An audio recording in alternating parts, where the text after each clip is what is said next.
রচনা রবীন্দ্রনাথ থেকে কিছু অংশ শোনাচ্ছি।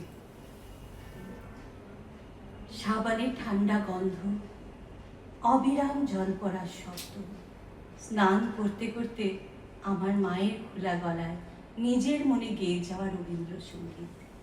আমার কাছে রবীন্দ্রনাথ মানে 25শে বৈশাখের আনন্দ উৎসব নয়, 22শে শ্রাবণের ব্যথা নয়, জোড়াসাঁকোর ঠাকুর বাড়ি কিংবা বোলপুরের বিশ্বভারতী। আমার কাছে কোথাও রবীন্দ্রনাথকে আমি খুঁজে পাই না যেমন করে খুঁজে পাই আমার মায়ের খোলা গলার গানে।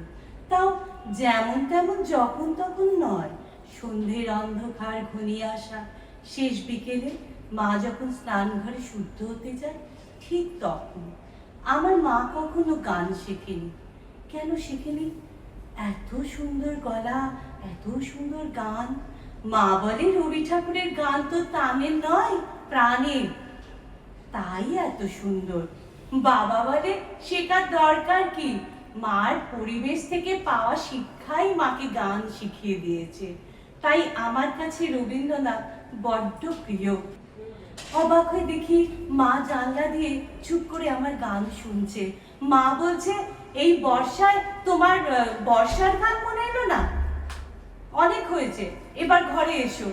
মাকে এসে বললাম, মা এই গানগুলোর কথা কিন্তু আমি এখন জেনে গেছি, সব মানে আমি বুঝে গেছি।